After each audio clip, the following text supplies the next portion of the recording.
ಹರಿಕಥಾಮೃತ ಸಾರ ಗುರುಗಳ ಕರುಣದಿಂದ ಪನಿತು ಪೇಳುವೆ ಪರಮ ಭಗವದ್ಭಕ್ತರಿದನಾದರದಿ ಕೇಳುವುದು. ಕಡು ಕರುಣಿ ನೀನೆಂದರಿದು ಹೇರುಡಲ ನೆಮಿಸುವೆ ನಿನ್ನಡಿಗೆ ಬೆಂಬಿಡದೆ ಪಾಲಿಸು ಪರಮ ಕರುಣಾ ಸಿಂಧು ಎಂದೆಂದು. ನಡುವೆ ಬರುತ್ತಿಪ್ಪ ವಿಘ್ನವ ತಡೆದು ಭಗವನ್ನಾಮ ಕೀರ್ತನೆ ನುಡಿದುಂಡಿಸೆನ್ನಿಂದ ಪ್ರತಿ ದಿವಸದಲ್ಲಿ ಮರೆಯದಲೇ. ಮೊದಲನೇ ಸಂಧಿಯಲ್ಲಿ 13ನೇ ಪದ್ಯ. ಪರಿಮಳವು ಸುಮನದೊಳಗೆ ಅನಲನು ಅರಣಿಯೊಳಗಿಪ್ಪಂತೆ ದಾಮೋದರನು ಬ್ರಹ್ಮಾದಿಗಳ ಮನದಲ್ಲಿ ತೋರದಲೇ. ಇರುತಿಹ ಜಗನ್ನಾಥ ವಿಠಲನ ಕರುಣ ಪಡೆವ ಮುಮುಕ್ಷು ಜೇವರು ಪರಮ ಭಾಗವತರನು ಕೊಂಡಾಡುವುದು ಪ್ರತಿದಿನವೂ. ಪರಮಾತ್ಮ ಬ್ರಹ್ಮಾದಿ ಸಕಲ ಜೀವರಲ್ಲಿ ವ್ಯಕ್ತಾವ್ಯಕ್ತನಾಗಿ ವ್ಯಾಪಿಸಿದ್ದಾನೆ ಅನ್ನುವುದನ್ನು ಇಲ್ಲಿ ಹೂವಿನಲ್ಲಿರುವಂತಹ ಪರಿಮಳ ಮತ್ತು ಕಟ್ಟಿಗೆಯೊಳಗಿರುವಂತಹ ಅಗ್ನಿ ಆ ದೃಷ್ಟಾಂತದಿಂದ ಹೇಳ್ತಾ ಇದ್ದಾರೆ ದಾಸರು. ಪರಿಮಳ ಸುಗಂಧವ ಪುಷ್ಪಗಳಲ್ಲಿ ಸ್ವಾಭಾವಿಕವಾಗಿ ಹೇಗೆ ಇರುತ್ತದೆಯೋ ಅದರಂತೆ ಚತುರ್ಮುಖ ಬ್ರಹ್ಮನಲ್ಲಿ ನಿಜ ವಿಭೂತಿಯಿಂದ ವ್ಯಕ್ತನಾಗೇ ಇರ್ತಾನೆ ಪರಮಾತ್ಮ.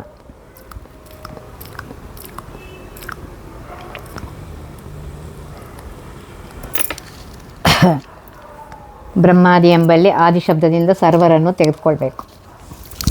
ಅರಣಿ ಅಂದರೆ ಯಜ್ಞದ ಅಗ್ನಿ. ಪಾತ್ರದಲ್ಲಿ ಇರುವ ಅಗ್ನಿಯು ಮಂಥನ ಮುಂತಾದವುಗಳಿಂದ ಹೇಗೆ ವ್ಯಕ್ತನಾಗುತ್ತಾನೋ ಹಾಗೆ ಜೀವರು ಮಾಡುವ ಉಪಾಸನೆ ಮುಂತಾದವುಗಳಿಂದ ವ್ಯಕ್ತನಾಗಿ ಕಾಣಿಸ್ಕೊಳ್ತಾನೆ ಅಂತ ಹೇಳ್ತಾರೆ. ಆದ್ದರಿಂದ ಎಲ್ಲರೂ ಉಪಾಸನೆಯನ್ನು ಅವಶ್ಯವಾಗಿ ಮಾಡಬೇಕು ಅಂತ ಹೇಳ್ತಾ ಇದ್ದಾರೆ. ಅದಕ್ಕೆ ಅನಲನು ಅರಣಿಯೊಳಗಿಪ್ಪತ್ತೆ ಅನ್ನುವ ದೃಷ್ಟಾಂತವನ್ನು ಇಲ್ಲಿ ಕೊಡ್ತಾ ಇದ್ದಾರೆ.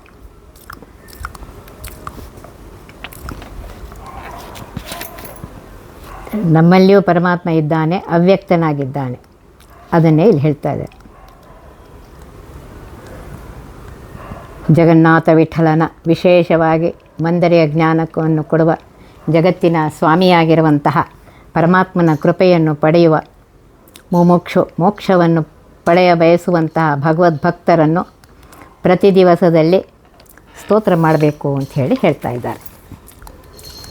ಹೇಳಿ ಈ ಸಂಧಿಯನ್ನು ಮುಗಿಸ್ತಾ ಇದ್ದಾರೆ. ಸರಿಯಾಗಿ ಒಂದೊಂದು ಸಂಧಿಯಲ್ಲಿಯೂ ದಾಸರು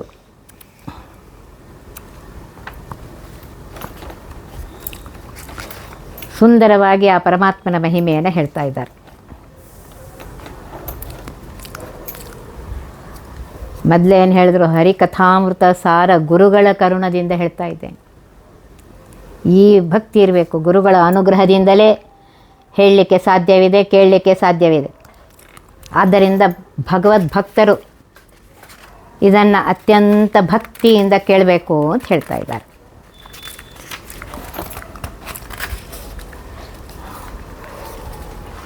ಗುರುಗಳ ಅನುಗ್ರಹ ಬೇಕೇ ಬೇಕು. ಮತ್ತು ಹೇಳ್ತಾ ಇದ್ದಾರೆ, ಆಪನಿತು ನನಗೆ ಈಗ ಎಷ್ಟು ತಿಳಿಯುತ್ತೋ ಅಷ್ಟು ಹೇಳ್ತಾ ಇದ್ದೇನೆ ನೋಡಿರಿ. ಇದು ಅದು ತಿಳಿಸುತ್ತೆ ಅವರು ಎಷ್ಟು ಇದಾಗಿದ್ದಾರೆ ಅಂಥೇಳಿ. ನನಗೆ ತಿಳಿದಷ್ಟು ಹೇಳ್ತಾ ಇದ್ದೇನೆ. ಪರಮ ಭಗವದ್ಭಕ್ತರು ಇದನ್ನು ಯಾರು ಕೇಳಬೇಕು? ಪರಮಾತ್ಮನಲ್ಲಿ ಭಕ್ತಿ ಇದ್ದವರು, ಅದು ಸಂತೋಷದಿಂದ, ಭಕ್ತಿಯಿಂದ, ಆದರದಿಂದ ಕೇಳಬೇಕು ಅಂಥೇಳಿ ಹೇಳ್ತಾ ಇದ್ದಾರೆ.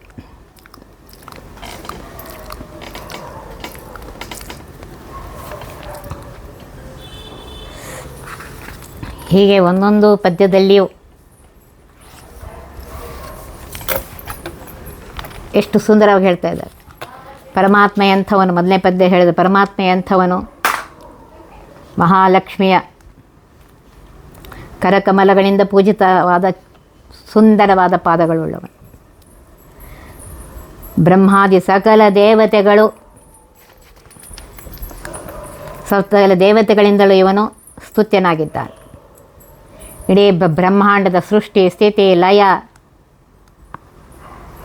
ಎಲ್ಲವನ್ನು ಇವನೇ ಮಾಡ್ತಾನೆ. ಮುಕ್ತಿಯನ್ನು ಕೊಡುವವನು ಇವನೇ. ಅಂತಹ ನರಸಿಂಹ ದೇವರಿಗೆ ನಾನು ನಮಸ್ಕಾರ ಮಾಡ್ತೇನೆ. ಅಪ್ಪ, ನನಗೆ ಮಂಗಳವನ್ನು ಉಂಟು ಮಾಡಪ್ಪ ಅಂಥೇಳಿ ಪ್ರಾರ್ಥನೆ ಮಾಡ್ತಾ ಇದ್ದಾರೆ.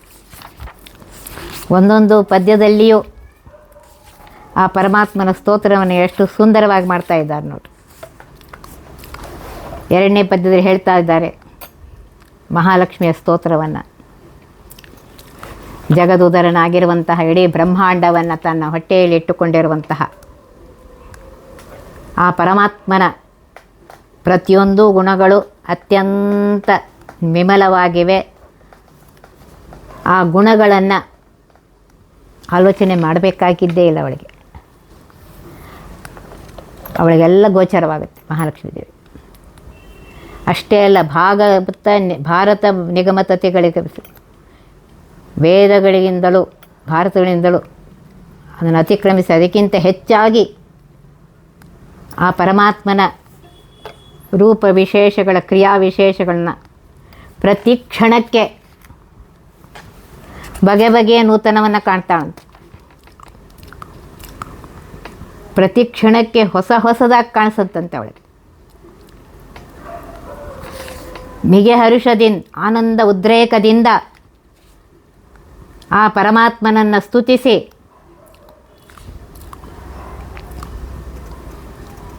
ಹಿಗ್ತಾಳಂತೆ. ಹಿಗ್ಗುವಂತಹ ಆ ಮಹಾಲಕ್ಷ್ಮೀ ದೇವಿ, ತ್ರಿಗುಣಗಳಿಗೆ, ಸತ್ವರಜ ತಮೋಗುಣಗಳಿಗೆ ಅಭಿಮಾನಿಯಾಗಿರುವಂಥ ಮಹಾಲಕ್ಷ್ಮೀ ದೇವಿ ನಮ್ಮನ್ನು ಯಾವಾಗಲೂ ರಕ್ಷಿಸಲಿ ಅಂತ ಬೇಡ್ಕೊಂಡ್ರು. ನಿರುಪಮಾನಂದಾತ್ಮಭವ ನಿರ್ಜರ ಸಭಾ ಸಂಸೇವ್ಯ ರುಜುಗಣಧರಸೆ ಸತ್ವ ಪ್ರಚುರವಾಣಿ ಮುಖ ಸರೋಜೇನ ಗರುಡ ಶೇಷ ಶಶಾಂಕದಳ ಶೇಖರ ರಜನಕ ಜಗದ್ಗುರುವೆ ತ್ವಚ್ಚರಣಗಳಿಗೆ ಅಭಿವಂದಿಸುವೆ ಪಾಲಿಪುದು ಸನ್ಮತಿಯ. ಇಲ್ಲಿ ಹೇಳ್ತಾ ಇದ್ದಾರೆ, ನಿರುಪಮಾನಂದಾತ್ಮನಾಗಿರುವಂತಹ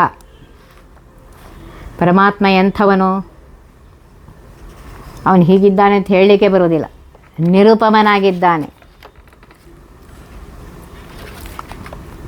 ಅಸದೃಶನಾಗಿದ್ದಾನೆ, ಆನಂದಮಯ ದೇಹವುಳ್ಳವನಾಗಿದ್ದಾನೆ. ನಿರ್ಜರ ಸಭಾ ಸಂಸೇವ್ಯ ಅಂತ ಹೇಳ್ತಾ ಇದ್ದಾರೆ. ಮತ್ತು ದೇವತೆಗಳ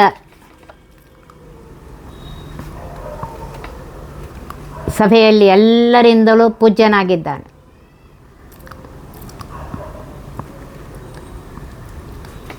ಆಮೇಲೆ ರುಜುಗಣಧರಸೆ, ರುಜುಗಣಗಳಿಗೆ ಅರಸರಾಗಿರುವಂತಹ ವಾಯುದೇವರೇ, ಸತ್ವಪ್ರಚುರರಾಗಿರುವಂತಹ ಆ ಬ್ರಹ್ಮದೇವರು ವಾಣಿಯ ಮುಖ ಸರೋಜೇನ ಅಂತ ಹೇಳ್ತಾರೆ. ವಾಣಿಯ ಮುಖಕ್ಕೆ ಸರೋಜದಂತೆ ಇದ್ದಾರೆ. ವಾಣಿಯ ಮುಖ ಕಮಲದಂತಿರುವ ಅವಳ ಮುಖ ಆ ಸೂರ್ಯನಂತಿದ್ದಾರವರು. ಗರುಡ ಶೇಷಾಂಕದಳ ಶೇಖರರ ಜನಕ, ಗರುಡ, ಶೇಷ, ರುದ್ರ ಎಲ್ಲರ ತಂದೆಯಾಗಿರುವಂತಹ, ಜಗದ್ಗುರುವಾಗಿರುವಂತಹ ಹೇ ವಾಯುದೇವರೇ, ನಿಮ್ಮ ಪಾದಕಮಲಗಳಿಗೆ ನಮಸ್ಕಾರ ಮಾಡ್ತೇನೆ, ನಮಗೆ ಒಳ್ಳೆಯ ಬುದ್ಧಿಯನ್ನು ಕೊಡ್ರಿ ಅಂತ ಬೇಡ್ಕೊಂಡ್ರು. 4ನೇ ಪದ್ಯದಲ್ಲಿ 6321002 ಶತಶ್ವಾಸ ಜಪಗಳ 3 ವಿಧ ವಿಜ್ಜೀವರೊಳಗಬ್ಜದ ಕಲ್ಪ ಪರ್ಯಂತ ತಾರಚಿಸಿ ಸಾತ್ವರಿಗೆ ಸುಖ ಸಂಸಾರ ಮಿಷ್ಟರಿಗೆ ಅಧಮ ಜನರಿಗೆ ಅಪಾರ ದುಃಖಗಳೇವ ಗುರುಪವಮಾನ ಸಲಹೆಮ್ಮ. 21,600 ಶ್ವಾಸ ಜಪವನ್ನು, ಹಂಸ ಮಂತ್ರದ ಜಪವನ್ನು ಸಾತ್ವಿಕ ಜೀವಿಗಳಲ್ಲಿ, ರಾಜಸ ಜೀವಿಗಳಲ್ಲಿ, ತಾಮಸ ಜೀವಿಗಳ 3 ತರಹ ಜೀವಿಗಳಲ್ಲಿ ಅಬ್ಜಜ ಬ್ರಹ್ಮಕಲ್ಪವರೆಗೂ ಮಾಡಿ, ತಾವೇ ಸ್ವತಃ ಮಾಡಿ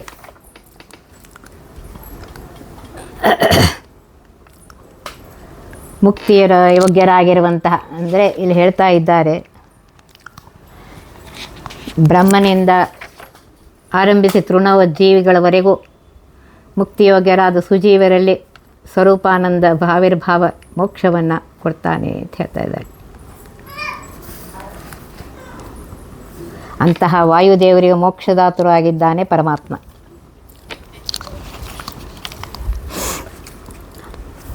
ಅಂತಹ ವಾಯುದೇವರೇ ನಮ್ಮನ್ನು ರಕ್ಷಣೆ ಮಾಡ್ರಪ್ಪ. ಚತುರವದನ ನರಾಣಿ ಅತಿರೋಹಿತ ವಿಮಲ ವಿಜ್ಞಾನಿ ನಿಗಮ ಪ್ರತತತಿಗಳಿಗಭಿಮಾನಿ ವೀಣಾಪಾಣಿ ಬ್ರಹ್ಮಾಣಿ ನತಿಸಿ ಬೇಡುವೆ ಜನನಿ ಲಕ್ಷ್ಮೀ ಪತಿಯ ಗುಣಗಳ ತುತಿಪುದಕ್ಕೆ ಸನ್ಮತಿಯ ಪಾಲಿಸಿ ನೆಲೆಸು ನೀ ಮದ್ವದನ ಸದನದಲ್ಲಿ.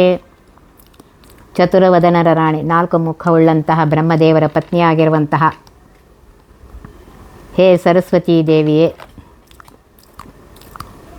ಅತಿರೋಹಿತ ವಿಮಲ ವಿಜ್ಞಾನಿ ಅಂತ ಹೇಳ್ತಾ ಇದ್ದಾರೆ. ಪರಶುಕ್ಲರಲ್ಲಿ ಒಬ್ಬರಾದ್ದರಿಂದ ನಿರ್ದುಷ್ಟವಾದ ನಾಶವನ್ನು ತಿರೋಧಾನವನ್ನು ಹೊಂದದಿರುವ ವಿಜ್ಞಾನವಂತಿಯಾಗಿರುವಂಥ ಹೇ ಭಾರತೀ ದೇವಿಯೇ,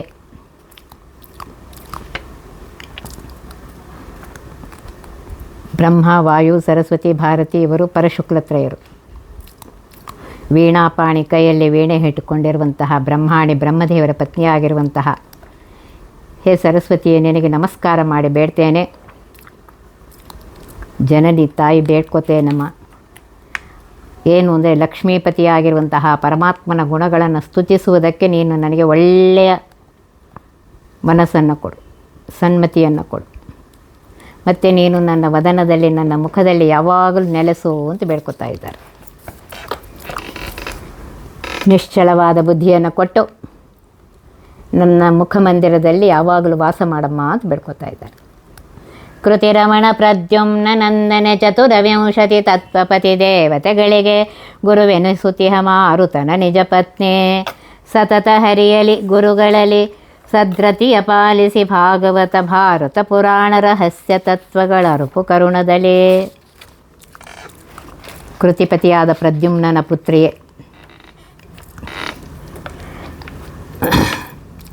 ಚತುರವಿಂಶತಿ 24 ತತ್ವಗಳಿಗೆ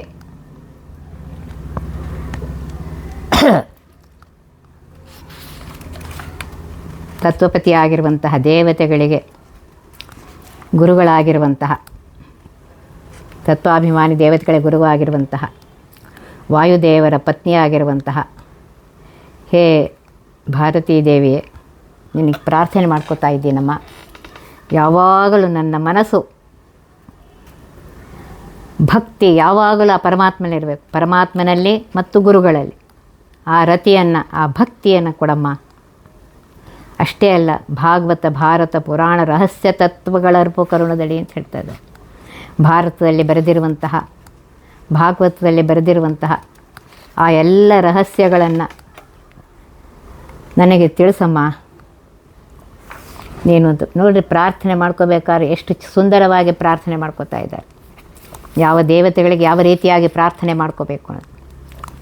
ವೇದಪೀಠ ವಿರಿಂಚಿ ಭವಚಕ್ರಾದಿ ಸುರವಿಜ್ಞಾನದಾಯಕ ಮೋದ ಚಿನ್ಮಯ ಗಾತ್ರ ಲೋಕ ಪವಿತ್ರ ಸುಚರಿತ್ರ ಛೇದ ಭೇದ ವಿಷಾದ ಕುಟಿಲಾಂತಾದಿ ಮಧ್ಯ ವಿದೂರಾದಾನಾದಿ ಕಾರಣ ಬಾದರಾಯಣ ಪಾಹಿ ಸತ್ರಾಣ. ಇಲ್ಲಿ ದೇವರನ್ನ ಪ್ರಾರ್ಥನೆ ಮಾಡ್ಕೋತಾರೆ. ಬಾದರಾಯಣ ಅಂದರೆ ಬದರಿಯ ಸಮೂಹದಲ್ಲಿ ಇರುವಂತಹ ಪರಮಾತ್ಮ ಬಾದರಾಯಣ. ವೇದಪೀಠ ಇಲ್ಲಿ ಹೇಳ್ತಾ ಇದ್ದಾರೆ, ನಾವು ಗ್ರಂಥ ರಚಿಸ್ತಾ ಇದ್ದೇವೆ. ಆ ಗ್ರಂಥ ಬರಿತಾ ಇದೆ, ಅದು ಸಕಲ ವೇದ ಪುರಾಣ ಸ್ಮೃತಿ ಇತಿಹಾಸಗಳಿಂದ ಸಮ್ಮತವಾಗಿದೆ ಅಂತ ಹೇಳ್ತಾ ಇದ್ದಾರೆ. ಆಮೇಲೆ ವಿರಿಂಚಿ ಭವಶಕ್ರಾದಿ ಸುವಿಜ್ಞಾನದಾಯಕ, ಬ್ರಹ್ಮದೇವರೇ ಮೊದಲು ಮಾಡಿಕೊಂಡು ರುದ್ರ ಇಂದ್ರ ಮೊದಲಾದ ದೇವತೆಗಳಿಗೆ ಜ್ಞಾನವನ್ನು ಕೊಡುವಂತಹ ಹೇ ವೇದವ್ಯಾಸ ದೇವರೇ, ಮೋದ ಚಿನ್ಮಯ ಗಾತ್ರ, ಆನಂದ ಜ್ಞಾನಾನಂದಾದ ಸ್ವರೂಪವುಳ್ಳಂತಹ ಸ್ವರೂಪ ಸ್ಫುತವಾದಂತಹ ದೇಹವುಳ್ಳವರೇ, ಚಿನ್ಮಯ ಗಾತ್ರ ಅಂತ ಹೇಳ್ತಾರೆ. ಲೋಕ ಪವಿತ್ರ ಸುಚರಿತ್ರ, ಜಗತ್ಪಾವನನಾಗಿರುವಂತಹ, ಲೋಕಪ ಅಂದರೆ ಲೋಕವನ್ನು ಪಾಲಿಸುವ ಬ್ರಹ್ಮಾದಿಗಳನ್ನು ವಿಶೇಷವಾಗಿ ಸಂರಕ್ಷಣೆ ಮಾಡುವಂಥವರು. ಸುಚರಿತ್ರ, ಶುಭಕರವಾದ ವ್ಯಾಪಾರವುಳ್ಳವರು.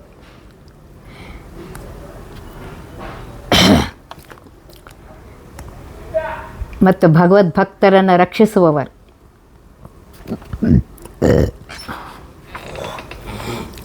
ಛೇದ ಭೇದ ವಿಷಾದ ಕುಟಿಲಾಂತಾದಿ ಮಧ್ಯವಿದೂರ.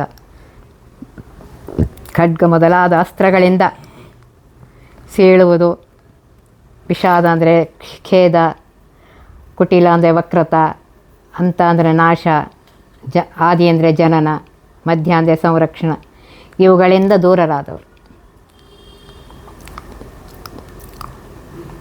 ಪರಮಾತ್ಮನಿಗೆ ಸೃಷ್ಟಿ ಸ್ಥಿತಿ ಇವ್ಯಾವುದೂ ಇಲ್ಲ, ಆದಾನಾದಿ ಕಾರಣನಾಗಿದ್ದಾನವನು.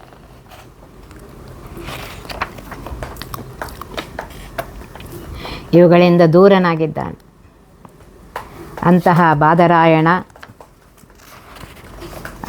ಬಾದರಾಯಣ ವಾಯು ಬ್ರಹ್ಮದೇವ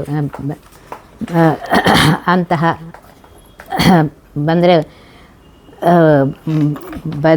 ಬಾರಿ ಹಣ್ಣಿನ ಸಮೂಹದ ಆಶ್ರಯಿಸಿಕೊಂಡಿರುವಂತಹ ಬಾದರಾಯಣ, ಪಾಹಿ ಸತ್ರಾಣ, ಸಜ್ಜನರನ್ನು ರಕ್ಷಿಸುವವನೇ ನಮ್ಮನ್ನು ರಕ್ಷಿಸಪ್ಪ ಅಂತ ಹೇಳಿ ಪ್ರಾರ್ಥನೆ ಮಾಡ್ಕೊತಾ ಇದ್ದಾರೆ.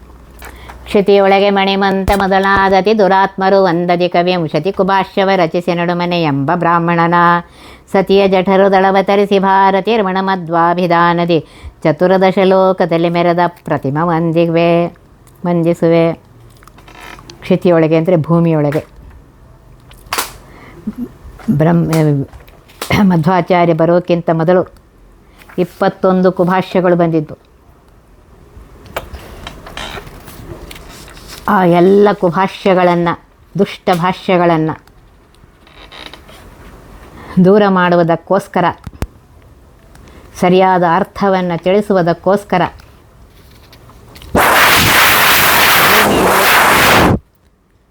ಶ್ರೀಮದಾನಂದ ತೀರ್ಥರ ವಾಯುದೇವರು ಶ್ರೀಮದಾನಂದ ತೀರ್ಥರು ಅಂಥೇಳಿ ನಡುಮನೆ ಎಂಬ ಬ್ರಾಹ್ಮಣನ ಮನೆಯಲ್ಲಿ, ಮಧ್ಯಗೇಹ ಭಟ್ಟರ ಮನೆಯಲ್ಲಿ,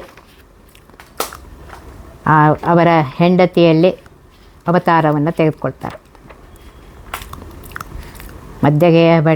ಮಧ್ಯಗೇಹ ಎಂಬ ಬ್ರಾಹ್ಮಣನ ಸತಿಯ ಹೆಂಡತಿಯ ಉದರದಲ್ಲಿ ಅವತಾರ ಮಾಡಿ ಮಧ್ವಾಭಿಧಾನದಿ ಶ್ರೀ ಮಧ್ವಾ ಅನ್ನುವ ಹೆಸರಿನಿಂದ ಚತುರ್ದಶ ಲೋಕದ 14 ಲೋಕಗಳಲ್ಲಿ ಮೆರೆದೆ ಶೋಭಿಸಿರುವಂತಹ ಅಪ್ರತಿಮರಾಗಿರುವಂತಹ, ಅವರಿಗೆ ಸಮರು ಯಾರೂ ಇಲ್ಲ, ಅದ್ವಿತೀಯರಾಗಿರುವಂತಹ ಅವರಿಗೆ ವಂದಿಸುವೆ, ನಮಸ್ಕಾರ ಮಾಡ್ತೇನೆ. ಪಂಚಭೇದಾತ್ಮಕ ಪ್ರಪಂಚಕ್ಕೆ ಪಂಚರೂಪಾತ್ಮಕನೇ ದೈವಕ ಪಂಚಮುಖ ಶಕ್ರಾದಿಗಳು ಕೆಂಕರರು ಶ್ರೀಹರಿಗೆ ಪಂಚವಿಂಶತಿ ತತ್ವ ತರತಮ ಪಂಚಿಕಗಳನ್ನು ಪೇಳ್ದ ಭಾವ್ಯ ವಿರೆಂಚೇನಿಪಾನಂದ ತೀರ್ಥರ ನೆನೆವುದೆವು. ಪಂಚಭೇದಾತ್ಮಕ ಪ್ರಪಂಚಕ್ಕೆ 5 ಥರದ ಭೇದಗಳಿಂದ ಕೂಡಿದ ಈ ಜಗತ್ತಿಗೆ ಜೀವ ಈಶ್ವರ ಭೇದ, ಜಡ ಈಶ್ವರ ಭೇದ, ಜೀವಭೇದ, ಜೀವಭೇದ, ಜಡಭೇದ ಅಂತನ್ನುವಂತಹ ಈ ಪಂಚಭೇದಗಳಿಂದ ಕೂಡಿರುವಂತಹ ಪ್ರಪಂಚಕ್ಕೆ ಪಂಚರೂಪಾತ್ಮಕನೇ ದೈವಕ ಅನಿರುದ್ಧ ಪ್ರದ್ಯುಮ್ನ ಸಂಕರ್ಷಣ ವಾಸುದೇವ ನಾರಾಯಣ ನಾಮಕನಾಗಿರುವಂಥ ಪರಮಾತ್ಮನೇ ಪರದೈವ ಶ್ರೇಷ್ಠ ದೇವನಾಗಿದ್ದಾನೆ, ಸರ್ವೋತ್ತಮನಾಗಿದ್ದಾನೆ. ಪಂಚಮುಖ ಶಕ್ರಾದಿಗಳು, ಬ್ರಹ್ಮಾದಿ ದೇವತೆಗಳು, ರುದ್ರಾದಿ ಎಲ್ಲ ದೇವತೆಗಳು ಆ ಪರಮಾತ್ಮನಿಗೆ ಕಿಂಕರರಾಗಿದ್ದಾರೆ, ಸೇವಕರಾಗಿದ್ದಾರೆ. ಪಂಚವಿಂಶತಿ ತರತ್ವಮ 25 ತಾರತಮ್ಯವನ್ನು ಹೇಳಿರುವಂತಹ ಭಾವಿ ವಿರಂಚಿಯಾಗಿರುವಂತಹ ಮುಂದೆ ಬ್ರಹ್ಮ ಪದವಿಗೆ ಬರುವಂತಹ ಆನಂದ ತೀರ್ಥರು ಅವರನ್ನು ನೆನೆಸುತ್ತಾ ಇದ್ದೇನೆ. ಯಾವಾಗಲೂ ದಿನಾಗಲೂ ನೆನೆಸಬೇಕು ಅಂತ ಹೇಳ್ತಾ ಇದ್ದಾರೆ. ವಾಮದೇವ ವಿರಂಚಿತನೆಯ ಉಮಾ ಮನೋಹರ ಉಗ್ರ ದುರ್ಜಟಿ ಸಾಮಜಾಜನ ವಸನಭೂಷಣ ಸುಮನಸೋತ್ತಂಸ ಕಾಮಹರ ಕೈಲಾಸ ಮಂದಿರ ಸೋಮ ಸೂರ್ಯಾನಲ ವಿನೋಚನ ಕಾಮಿತಪ್ರದ ಕರುಣಿಸಮೆಗೆ ಸದಾ ಸುಮಂಗಲವ. ಮನೋಭಿಮಾನಿಗಳು ಅಹಂಕಾರ ತತ್ವಾಭಿಮಾನವಾಗಿದ್ದರಿಂದ ವೈಷ್ಣವಾಗ್ರಣಿಯಾಗಿರುವಂತಹ ರುದ್ರದೇವರನ್ನು ಸ್ತೋತ್ರ ಮಾಡ್ತಾ ಇದ್ದೇನೆ ಅಂತ ಹೇಳ್ತಾರೆ.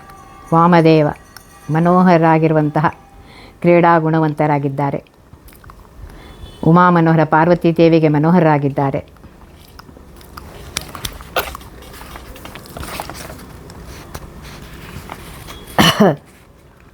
ಧೂರ್ಜಟಿ ಜಡೆಗಳನ್ನು ಧರಿಸಿದವರಾಗಿದ್ದಾರೆ. ಸಾಮಜಾಜನ ಆನೆಯ ಚರ್ಮವೆಂಬ ವಸ್ತ್ರಭೂಷಣದಿಂದ ಅಲಂಕೃತರಾಗಿದ್ದಾರೆ. ಸುಮನತೋಸಂತ ಇಂದ್ರಾದಿ ದೇವತೆಗಳಿಗಿಂತ ಉತ್ತಮರಾಗಿರುವಂತಹ ಕಾಮಹರ ಕಾಮನನ್ನು ಸಂಹಾರಗೈದಂತಹ ಕೈಲಾಸವೇ ಮನೆಯಾಗಿರುವಂತಹ ಸೋಮ ಸೂರ್ಯ ನಲವಿಲೋಚನ ಚಂದ್ರ ಸೂರ್ಯ ಅಗ್ನಿಗಳೇ ಕಣ್ಣುಗಳಾಗಿರುವಂತಹ ರುದ್ರದೇವರೇ, ಕಾಮಿತಪ್ರದ ಇಷ್ಟಾರ್ಥಪ್ರದರಾಗಿರುವಂತಹ ರುದ್ರದೇವರೇ, ನಮಗೆ ಯಾವಾಗಲೂ ಮಂಗಲವನ್ನು ಉಂಟು ಮಾಡಿರಿ, ಮಂಗಲವನ್ನು ಮಾಡಬೇಕು ಅಂತ ಹೇಳಿ ಬೇಡ್ಕೊತಾ ಇದೆ.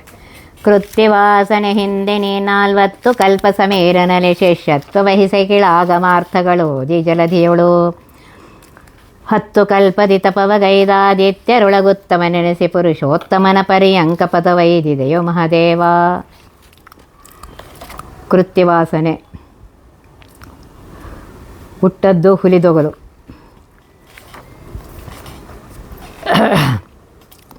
ಹೊದ್ದದ್ದು ಕರಿಯ ತೊಗಲು.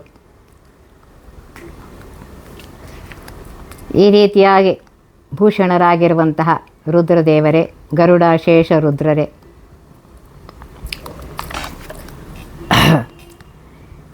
ನೀವು 40 ಕಲ್ಪ ಸಾಧನೆ ಮಾಡಿದ್ದೀರಿ. ದೇವತೆಗಳಲ್ಲಿ ಉತ್ತಮರನಿಸಿಕೊಂಡ್ರೆ ಆಮೇಲೆ ಶೇಷದೇವರಾಗಿ ಪುರುಷೋತ್ತಮನಾದಂತಹ ಪರಮಾತ್ಮನ ಮಂಚವಾಗಿದ್ದೀರಪ್ಪ. ಅಂತಹ ನಿಮಗೆ ನಾನು ನಮಸ್ಕಾರ ಮಾಡ್ತೀನಿ. ಪಾಕಶಾಸನ ಮುಖ್ಯ ಸಕಲ ದಿವೌಕ ಸರಿಗಭಿಮೆ ಋಷಿಗಳಿಗೆ ಏಕಚಿತ್ತದಿ ಗುರು ಚಿತ್ತದಿ ಪಿತೃಗಳಿಗೆ ಗಂಧರ್ವ ಕ್ಷಿತಿಪರಿಗೆ ಆ ಕಮಲನಾಭಾದಿಯತಿಗಳ ನೀಕ ನಮಿಸುವೆನು ಬಿಡದೆ ರಮಾಕಳತ್ರನ ದಾಸವರ್ಗಕ್ಕೆ ನಮಿಪಿನ ನವರತ. ಇಂದ್ರ ಮುಂತಾದ ದೇವತೆಗಳು, ಋಷಿಗಳು, ಪಿತೃಗಳು, ಗಂಧರ್ವರು, ಕ್ಷಿತಿಪರು, ರಾಜರು, ಪದ್ಮನಾಭ ತೀರ್ಥರೇ ಮೊದಲಾದಂತಹ ಪರಮಹಂಸರು, ಭಗವದ್ಭಕ್ತರು, ಇವರೆಲ್ಲರಿಗೂ ನಾನು ಭಕ್ತಿಯಿಂದ ಪ್ರಣಾಮ ಮಾಡ್ತೇನೆ ಅಂತ ಹೇಳ್ತಾ ಇದ್ದಾರೆ. ಯಾವಾಗಲೂ ಅನವರತ ಅಂತ ಹೇಳ್ತಾರೆ, ಯಾವಾಗಲೂ ನಮಸ್ಕಾರ ಮಾಡ್ತೇನೆ ಅಂತ ಹೇಳ್ತಾ ಇದ್ದಾರೆ.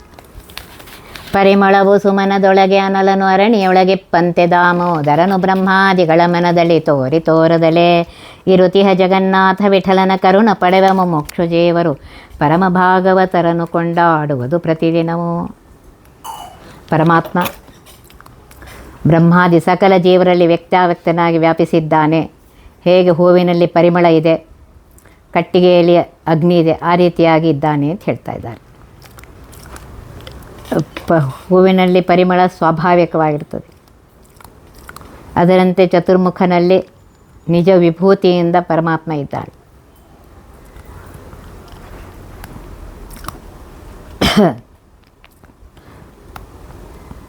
ಬ್ರಹ್ಮಾದಿ ಅಂತಂದರೆ ಎಲ್ಲರನ್ನು ತೆಗೆದುಕೊಳ್ಬೇಕು. ಅರಣಿ ಅಂತಂದರೆ ಯಜ್ಞದಲ್ಲಿ ಉಪಯೋಗಿಸುವಂತಹ ಅರಣಿ. ಪಾತ್ರದಲ್ಲಿರುವ ಅಗ್ನಿ ಮಂಥನ ಮುಂತಾದವುಗಳಿಂದ ಹೇಗೆ ವ್ಯಕ್ತನಾಗ್ತಾನೆ, ಹಾಗೆ ಪರಮಾತ್ಮ ಜೀವರು ಮಾಡುವ ಉಪಾಸನೆ ಮುಂತಾದವುಗಳಿಂದ ವ್ಯಕ್ತನಾಗ್ತಾನೆ. ಆದ್ದರಿಂದ ಉಪಾಸನೆಯನ್ನು ಅವಶ್ಯವಾಗಿ ಮಾಡಲಿಕ್ಕೇ ಬೇಕು.